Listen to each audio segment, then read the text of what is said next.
दोस्तों, कैसे हो आप लोग। बहुत दिन के बाद मुलाकात होती है। आई होप, आशा कर रहा हूँ आप लोग अच्छे होंगे। दोस्तों, जब तक कोई अच्छी खबर नहीं आती मैं आपके साथ शेयर नहीं करता फालतू का रोज़ वीडियो बनाना। बट आज आपके लिए बहुत ही अच्छी खबर लाया हूँ, क्योंकि फिजिकल डेट यूपी पुलिस 7/7/44 का फिजिकल डेट आपको मैं इसमें बताऊँगा कि फिजिकल डेट क्या होगा। और रनिंग में अगर आपकी रनिंग अभी तक नहीं बन पाई हो, मतलब आप टाइमिंग नहीं आ पा रहा है, तो मैं इसमें आपको कुछ टिप्स भी दूंगा जिसके थ्रू आप अपनी टाइमिंग को बढ़ा सकते हो। ठीक है। तो अगर आपने अभी तक रनिंग नहीं चालू किया तो भाई ये आपकी प्रॉब्लम्स हो जाएगी बाद में, तो रनिंग तो आप चालू कर दो। बाकी मैं आपको कुछ टिप्स दे रहा हूँ जिससे आपका समय, जो आपका अभी ज़्यादा समय ले रहा होगा, तो आपका समय मैनेज हो जाएगा। ठीक है। मैंने भी बहुत दिन तक इसी पे ही काम किया था। तो सबसे पहले आपको बताता हूँ, रनिंग के बारे में बात करता हूँ। फिजिकल डेट का मैं सबको आपको लास्ट में दिखाऊंगा, एक प्रूफ भी दिखाऊंगा। तो देखो, रनिंग के लिए सबसे पहले, अगर आप अभी तक रनिंग नहीं की हो तो भाई ये आपके लिए बहुत चिंता की बात है, क्योंकि आप 5 किलोमीटर रनिंग इतना जल्दी नहीं बना पाओगे। ठीक है। तो अगर आप नहीं चालू किए तो भाई आप चालू कर दो, उसको लेट ना करो, चालू कर दो। क्योंकि जब आप चालू करोगे तो आपके साथ बहुत सारे प्रॉब्लम्स होंगे। आपके जैसे कि नॉक नी प्रॉब्लम हो सकता है, सॉरी जो सीन पेन होता है वो प्रॉब्लम हो सकता है। अगल बगल कहीं पे आपको एड़ी में कभी दर्द करेगा, कभी आपका वहाँ थाई में जो है पेन्स होंगे। तो ऐसे बहुत सारे प्रॉब्लम्स आपके साथ होगा। ठीक है। क्योंकि बॉडी धीरे धीरे धीरे धीरे अपने आप को उस तरह ढालती है, तो आपको उसमें समय लगेगा। तो ऐसा नहीं कि अगर आपको पेन हो रहा है तो आप उस पर चालू ही रखो। कुछ देखते हैं, कुछ यार दोस्त बोलते हैं कि अगर आपको पेन हो रहा है तो आप चालू ही रखो ना, आपका धीरे धीरे सही हो जाएगा भाई, लेकिन ऐसा नहीं होता। मैंने देखा है, अगर आपका पेन हो रहा है तो आपको उसको रिलैक्स देना पड़ेगा। अगर आप नहीं दोगे तो पेन ऐसे धीरे धीरे बढ़ता ही जाएगा, बढ़ता ही जाएगा। और जो आपको रनिंग्स में प्रॉब्लम कर सकती है, क्योंकि अब डेट बहुत कम है, कभी भी एग्ज़ाम फिजिकल होगा, बहुत कम ही समय बचा है। तो अगर आपके यहाँ अभी भी पेन हो रहा है पैरों में, तो मैं बोलूँगा कि अगर नॉर्मल पेन हो रहा है, जो थोड़ा बहुत आप जाओ। लेकिन अगर आपका पेन बढ़ता जा रहा है, ज़्यादा पेन हो रहा है, तो भाई रुक जाओ, पहले उसका इलाज करो फिर करो। क्योंकि अगर ऐसा करते जैसे रिजल्ट आएगा, आप भागम भाग मचाओगे, फिर आपका इतना ज़्यादा पेन हो जाएगा कि आप फाइनल में भी नहीं दौड़ पाओगे। तो इस बात को आप ध्यान रखें। अगर आपके कहीं पे भी पेन हो रहा है पैर में वगैरह में, तो आप क्या करो, मैं सबसे बढ़िया इलाज बता रहा हूँ, आप सुबह शाम तो धुलते ही हो, दौड़ने के बाद इस पैर का मसाज किया करो थोड़ा बहुत। ठीक है। थोड़ा सा जो स्ट्रेस होती है उससे ख़त्म हो जाएगी। और प्लस आप ना एक गर्म पट्टी ले लो, उसको दिन भर बांधे रखो, तो उससे आपको बहुत ज़्यादा हेल्प मिलेगा। ठीक है। और अब बात कर लेता हूँ आपके रनिंग की जो टाइमिंग कम कर, तो कैसे करेंगे। तो उसके लिए देखो, सबसे पहले आप जब रनिंग करते हो ना, तो आपके लिए 4800 मीटर दिया गया है 24 मिनट में। तो आप पहले उसको केयर न करो, आप मतलब 30 मिनट 35 मिनट में करीब करीब 6 किलोमीटर का आप धीरे धीरे धीरे रनिंग करते रहो। ठीक है। 6 किलोमीटर का। और जब आप कम से कम 5 से 6 दिन तक 6 किलोमीटर का रनिंग कर लोगे, देखो आप लगातार तो नहीं करोगे, मुझे पता है। आप रनिंग करने का तरीका है कि 3 से 4 दिन दौड़ो, उसके बाद एक दिन आप रेस्ट करो। ठीक है। एटलीस्ट मान लो नहीं कर रहे हो तो एक हफ्ते में तो एक दिन आपको रेस्ट करना पड़ेगा। आपकी बॉडी उस हिसाब से धीरे धीरे अपने आप को फार्मेशन में बदलेगी। तो आप धीरे धीरे पहले क्या करो, 6 किलोमीटर का रनिंग करते रहो, रनिंग करते रहो। जब आप 4-5 दिन रनिंग कर लो ना 6 किलोमीटर का, तब उसके बाद आप अपनी टाइमिंग को कम करना चालू करो।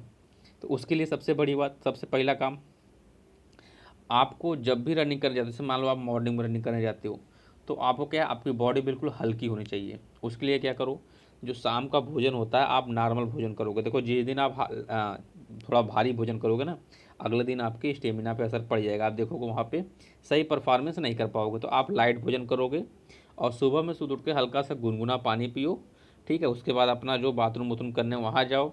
फिर जब आप रनिंग करने जाने वाले हो, उसके पहले एक गुड़ ले लो। गुड़, गुड़ समझते हो, छोटा सा गुड़, उसको खा के पानी पी लो। या फिर आपके पास जैसे बादाम है, कुछ और है, देखो केला है एक ठो, या फिर नॉर्मल सी चीज़ें हैं, ये नहीं कि अब फिर इकट्ठा फिर ठूस लूँ मैं। नॉर्मल का एक आध ठो ले लो, ताकि वो आपको एनर्जी देता रहेगा। ठीक है। फिर उसके बाद अब वहाँ जब रनिंग करने जाओ, तो आपको पता है, अगर आप 400 मीटर के रनिंग पे दौड़ रहे हो ना, 400 का ट्रैक लगभग सभी के पास होगा। अगर आप 400 पे दौड़ रहे हो, तो आपको कम से कम 3 से 4 राउंड ना, ये दिमाग में सेट कर लो, शुरू के 3 से 4 राउंड को आपको 1 मिनट 2 मिनट से थोड़ा से कम में ही लाना है, ऐसा कोशिश करना है। 3 से 4 राउंड। ठीक है। उसके बाद अपने स्पीड को ऐसे मेंटेन करो कि हर 2 मिनट में आप एक राउंड मार लो। ये चीज़ करते 3 से 4 राउंड, उतना मारने के बाद मान लो आप 2 मिनट 50 सेकंड मारते हो 3 से 4 राउंड, तो आपका करीब 10-10 सेकेंड हर राउंड में बचेगा, तो 40 सेकेंड का कम ही हो जाएगा। फिर आप 2 मिनट के हिसाब से, हर राउंड में 2 मिनट के हिसाब से मारना चालू करो, उस हिसाब से अपनी स्पीड को बांध लो। और ये क्रिया करते करते आपको 11th राउंड तक चलना है सीधे, ठीक है। और 12th राउंड में आप ज़्यादा उठा नहीं पाओगे, तब भी आपको इस तरह से मैनेज करना कि 8-10 सेकेंड फिर बच जाए। अगर आप दोस्त ऐसे कर लेते हो, अपनी मेंटलिटी बना लेते हो, तब आराम से रनिंग्स को 23 से 24 मिनट में आराम से ख़त्म कर सकते हो, ठीक है।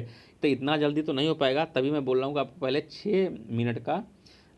6 किलोमीटर का आपको फिजिकल बनाना, स्टेमिना बनाना पड़ेगा कम से कम 4 से 5 दिन। उसके बाद जो मैं बोला ना, गुड़ खा लो या कुछ और खा लो, हल्का सा चाट लो सुबह में, वो आपको वहाँ सुबह में जब जाओगे रनिंग करने, आपको स्टेमिना देता है, वो आपको एनर्जी देती है, जिससे आपकी आसान होती है। और आप डेली रनिंग नहीं कर पाओगे, 2 से 3 दिन मेरे हिसाब से आप रनिंग करो, 3 दिन, उसमें आप 1 दिन अपना टाइमिंग लगा करो, 2 दिन आप 6 किलोमीटर प्रैक्टिस करो, ठीक है। बाकी आपको फिर उसके बाद 1 दिन का रिलैक्स लेना चाहिए मेरे हिसाब से, क्योंकि बॉडी को उस हिसाब से ढलना है उसको ना। और ढालो, जिस भाई का रनिंग बन चुका है तो आप बस 6 किलोमीटर वाला करते रहो। अब कभी कभी आप 2 दिन 3 दिन के बाद 1 दिन अपना टाइमिंग लगाओ, बस इसी तरह से आप लगे रहो। और लास्ट में बात करता हूँ फिजिकल डेट। तो दोस्तों, जैसा कि आपको पता है, आपको धनतेरस के दिन या दिवाली के दिन, मतलब मैं सीधे बोल रहा हूँ, धनतेरस के दिन ही आपकी वो आएगी, रिजल्ट आएगी। या उससे एक आध दिन पहले, आप उसके पहले एक्सपेक्ट कर लो कि मैं 25 को आए, 26 को आए, ऐसा नहीं आएगा। आप देखना, या तो 28 को आएगी या 29 को आपका रिजल्ट, या 28, 29, 30, इन 3 दिनों के बीच आपका रिजल्ट आ जाएगा, ठीक है। क्योंकि आपको दिवाली पे गिफ्ट एज ए गिफ्ट दिया जाएगा। उसके बाद रिजल्ट के बाद आपको पता है बैकग्राउंड में सब कुछ तैयार हो चुका है, ठीक है। आपका ट्रेनर तैयार हो चुके हैं, ग्राउंड तैयार हो चुके हैं, कहाँ कितने बच्चे बैठेंगे, सब कुछ सेटिंग है। तो जैसे ही आएगी दिवाली बीतेगा, दिवाली के बाद आपका 10 से 15 तारीख, 10 नवंबर से 15 नवंबर के बीच आपकी फिजिकल चालू हो जाएगी, फिजिकल और डीवी। तो इस बात को गांठ मान कर को 10 से 15 के बीच आपका फिजिकल और डीवी चालू है। तो आपके लिए बहुत अभी है, तो 15 दिन के ही आसपास आपका समय बचा है। अगर जो भाई अभी तक रनिंग नहीं चालू की हो, तो आप चालू कर लो भाई। 15 दिन में मैं आपको गाइड करूँगा आपको किस तरह से करना है। हाँ, अगर आपको रनिंग करने में आपकी सांसें वगैरह फूलती है, तो कुछ एक्सरसाइज है जो मैं आपको बताऊँगा, और योगा ज़रूर करें। योगा भी अपने रनिंग करने के बाद कम से कम 15 मिनट तक योगा पर ध्यान दें, जो आपके स्टेमिना को बढ़ाएगा, सांस फूलने की क्षमता भी कम करेगी। और सबसे बड़े, जब आप वहाँ पे सीना भी फुलाना पड़ता है ना, तो उसमें आपका बहुत मदद मिलेगा। नहीं तो रनिंग करने से आपकी सीना कम होता है, मतलब चिपक जाता है। तो कुछ ऐसे एक्सरसाइज है जो आपके रनिंग को बूस्ट करते हैं, आपके सांस फूलने में कमी लाते हैं। तो मैं एक्सरसाइज आपको दूसरे किसी वीडियो में बता दूंगा। बाकी आप अपना ख्याल रखना, और आप बताओ कि आपका स्कोर कितना हुआ भाई, आप अभी तक रनिंग चालू किए हो कि नहीं किए हो, ठीक है। नीचे कमेंट जरूर करना। फिर मिलते हैं, तब तक अपना ख्याल रखना, तब तक लिए बाय बाय।